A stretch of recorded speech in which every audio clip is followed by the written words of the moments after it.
America's future, will be determined by your dreams and your visions. And nowhere is this more true than America's next frontier, the vast frontier of space. The space age is barely a quarter of a century old, but already we've pushed civilization forward with our advances in science and technology. Our work on the space shuttle gives us routine access to the landscape above us, dropping off payloads, performing experiments, and fixing satellites. And I believe we've only touched the edge of possibilities in space. It's time to quicken our pace and reach out to new opportunities.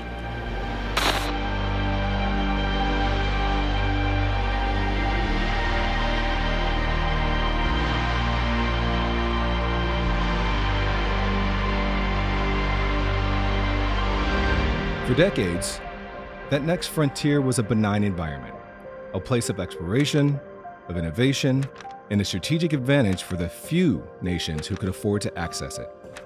But as technology advanced, the domain became economically lucrative. Participation in space expanded, and national interest grew. Today, space is like oxygen to us. When it's available to meet our needs, we take it for granted and barely even notice it. For a lot of people, space is out of sight, out of mind. But in reality, it underpins almost every aspect of daily life. Satellites are a crucial part of more than half of the 16 sectors of national infrastructure. A third of crops are grown using weather data. GPS navigation data keeps supply chains and logistics moving. And the timing signal that comes from GPS is what stamps digital transactions, which means digital commerce, e-finance. None of that works without satellites. It literally drives the way we do life right now, and it's only going to get more and more important. But if it's taken from us, we can do nothing else but desperately try to get it back. Space is vital to our nation's security and economic prosperity, and we must increase our ability to harness its power and our will and capabilities to defend it. The United States Space Force was created to do just that. And to tame new frontiers. Semper Supra. As our motto says, always above. Operating 24/7 to provide and protect capabilities that are critical to the joint force and the American way of life. In just the last 5 years, the space domain has gotten incredibly congested. When the service stood up, there's about 25,000 objects in space. Now, daily, we track 46,000, and that number is growing all the time. That's almost double, and it's not slowing down. But space is not just congested, it's also contested. I think traditionally, it has been viewed as a collection of space activities. And with the stand-up of Space Force and the additional resources and the changing environment and global competition, we have seen that evolve to space becoming a warfighting domain itself. Over the past 20 years, the Russians and the Chinese have heavily invested their resources to develop a broad portfolio of space weapons designed to negate the U.S. space advantage. In 2007, China decided to essentially use a kinetic kill vehicle, also known as an anti-satellite weapon, and knock down one of their own weather satellites. The satellite was defunct at the time, but also we know that this is an opportunity for them to prove the capability that they can essentially target satellites in low Earth orbit. And in LEO, essentially low Earth orbit, that's where most of our satellites are operating, especially the ones that the everyday American and everyday user are actually depending on. That event generated over 2,700 pieces of debris, much of which still remain on orbit today and will for decades to come. So just like that, we went from benign, peaceful domain, space as a sanctuary, to contested, competitive domain, space as a warfighting domain. We face a sophisticated array of threats across every orbital regime. More and more we see China, Russia, eventually other countries, we see them put weapons in space to try and hold us at risk. And this includes satellites with robotic arms for dragging potential U.S. assets out of missions, thus destroying our capability. Of crucial concern, China has developed an on-orbit sensor shooter kill web that enables long-range and precise targeting of our forward-deployed forces. Intelligence suggests Russia may intend to put a nuclear weapon into orbit, threatening devastating consequences for the world and for the global economy.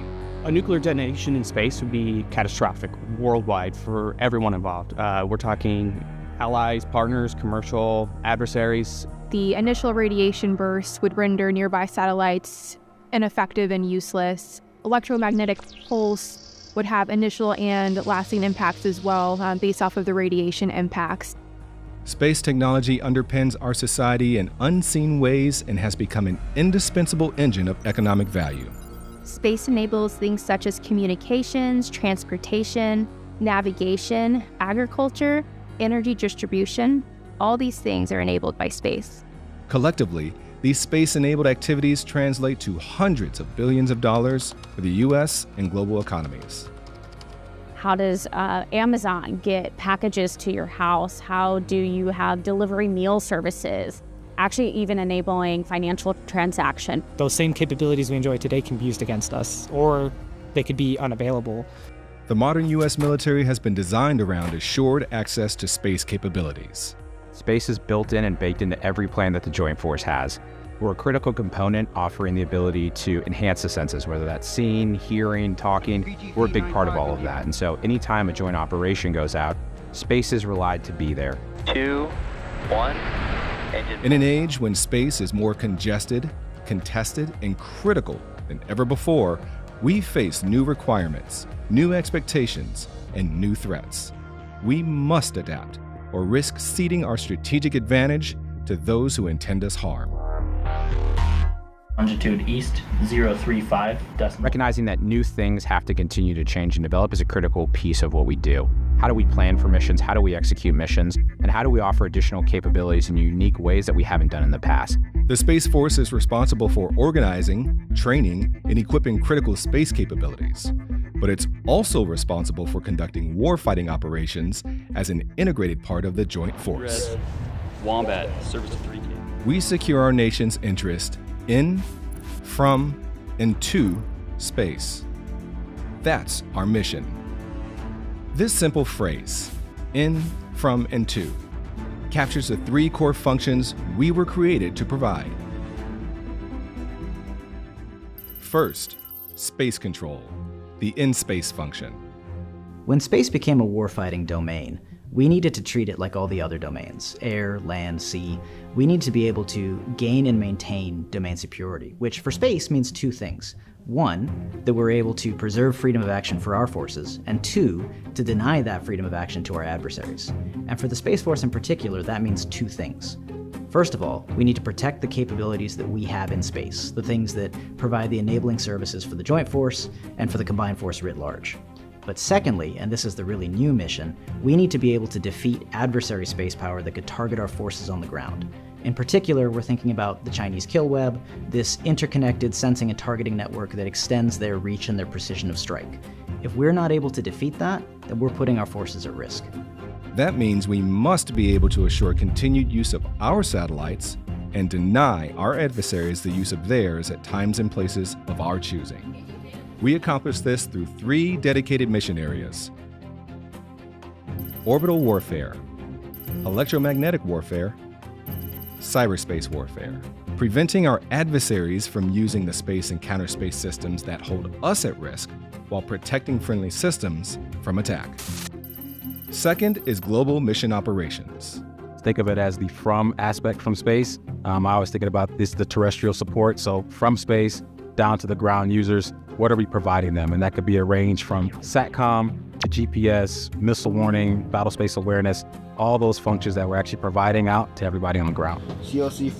Space has never been more critical to the security of our nation, and the success or failure of the Joint Force depends heavily upon the capabilities we present. So we have our precision targeting using GPS. We can use these to accurately pinpoint where we want to strike and then strike within meters, even sometimes feet of where we want to be. We also have our military satellite communication that all branches can use to talk to whoever they need to talk to. So if the Navy needs to talk to maybe a nuclear sub, they can use satellite communication in that case. Subcom report. Overhead, we have our missile defense as well. So in satellites, they can detect launches of missiles using their heat signatures, using their infrared. That can be given to any branch that needs it. So whoever is on the ground, deployed, downrange, can use this information to know when a missile is coming. Early missile warning is essential for saving American lives, and it provides a protection that most Americans probably don't even realize is there. However, If they were aware of the risk, they would surely be appreciative of the protection the Space Force provides. Finally, Guardians secure our nation's interests to the space domain. Space access is about launching our assets into space. Being able to achieve that access in various orbits is highly critical to our success. Space superiority starts with getting to space. If we're unable to do that, then we can't provide those critical capabilities to the everyday user or to the warfighters downrange. We have 3 mission areas that support this function. Satellite control, enabling telemetry, tracking, and commanding mission control through the infrastructure, networks, equipment, and connectivity that allows us to communicate with our satellites. Spacelift, the delivery of spacecraft and other payloads to and from space. And range control, providing safe and secure ranges for space launch operations. Underpinning these core functions are cross-cutting activities we refer to as enterprise functions, because without them, our enterprise would falter. The most notable include intelligence and space domain awareness, the foundation of all we do. Go Space Vehicle 4-2. Space domain awareness is the ability to use sensors to look up on orbit and identify objects, track where they're going, track where they came from, predict and avoid potential collisions, and just have a general awareness of what's going on up there.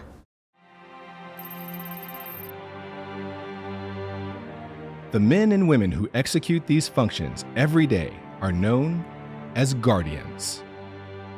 It's a reference to our Air Force Space Command heritage, whose motto was, Guardians of the High Frontier. We are the first line of defense when it comes to anything space-related, which is where war is going to take place, and we need Guardians to defend that space. Of all warfighters, Guardians are uniquely and specifically trained, educated, and experienced in warfighting activities in, from, and to the space domain. The 4 core values of the Space Force: 1, we have character. You have to have the right moral and ethical character to be able to be a good Guardian. Next, we have connection. We have to make these connections not only within our Space Force or within our unit, but with other branches too, so they know what we can offer. We have to have the courage to make the right decisions and do things that might be out of the box and unnormal. Last, we have commitment. You need to be committed to your mission and your skill set and really hone your skills and ensure that you are developing your mission set the best you can. By design, the Space Force is lean and agile. The Space Force is 10% of the size of the next smallest military branch.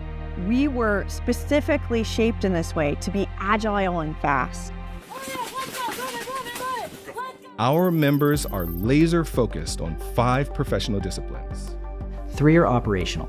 There's space operations, controlling satellites. There's intelligence, which means understanding and making use of data to inform our operations. There's cyberspace operations, which means command and controlling effects through cyberspace, which is how we generally command our satellites. And then there's 2 force modernization disciplines. There's engineering, which is how we design, develop, and deliver capability, and program management, which is acquisition of that capability, working hand in hand with engineering to speed those effects to the warfighter. The Space Force is headquartered with its sister services at the Pentagon and has over 50 operating locations in the U.S. and around the globe. Reporting to the headquarters are field commands.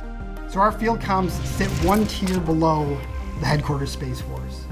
So they are charged with training, equipping, and resources our Guardians to be able to do the missions that are asked upon them by the Joint Fighter and by the Space Force as a whole. Deltas, which support our field comms through specialized operations focused on specific mission areas. Deltas kind of group up a big amount of work. So maybe we have MilSatCom in one delta or PNT in one delta, things like that. And squadrons, tasked with specific mission sets and activities. Space Operations Command is charged with generating and presenting combat-ready intelligence, cyber, and space forces to the combatant commands. Space Systems Command acquires, develops, delivers, and fields dominant, integrated, and resilient warfighting space capabilities. SSC also operates 2 spaceports, ensuring the safe and secure delivery of payloads to orbit for military, commercial, and civil missions alike. Space Training and Readiness Command prepares combat-ready Guardians to fight and win in contested, degraded, and operationally limited environments. STARCOM accomplishes this through development, collection, and execution of training and education programs, threat-informed test and training systems, and realistic threat presentation for advanced training. Like our sister services, the Space Force must prepare and present forces and personnel to every combatant command. We'll do this through our service components, the building blocks of the Joint Force. For space power to be effective, it needs to be integrated into our Joint Force, which means into our combatant commands. So if we're going to present Space Forces for combatant commanders to direct, we need to have a touch point that connects the combatant commander with the service forces that we provide.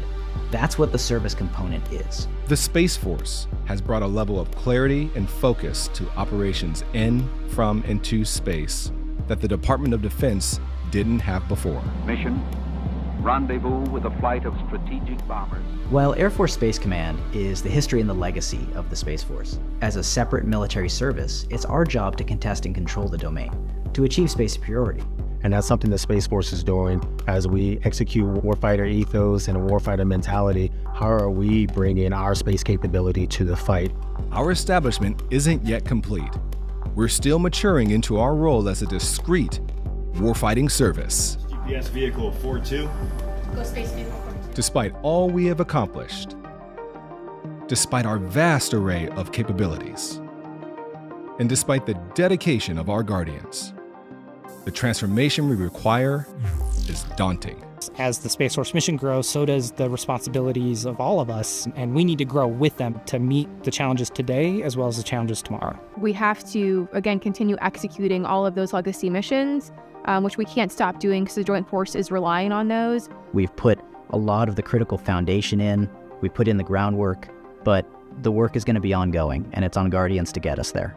We must transform from an organization that takes advantage of a benign domain into a warfighting organization. One that has the equipment, training, and doctrine to contest the domain and provide critical effects in the face of a determined adversary. This critical transformation requires new resourcing levels. We are asking our young Guardians to do incredibly challenging things, and we owe it to them, we owe it to the service, we owe it to the country to provide them with the skills that will make them successful. Without space superiority, we cannot deter conflict. Without it, we cannot provide vital effects. Without it, we cannot protect the Joint Force. Until we have built the infrastructure needed to achieve it, the Space Force is a work in progress. Understanding that a threat is growing, right, but there's a set of Guardians who are willing to meet that threat and try and rise to it, we need help and support from all those around us to be able to achieve that mission. There should be no doubt that space is of great importance to our nation's defense. There are no service or national boundaries in the orbits above. It's important not just to the Space Force, but to all branches of our armed services and our very way of life. Standing guard both night and day, the Guardians of the United States Space Force secure our nation's interests in, from, and to space. Semper Supra.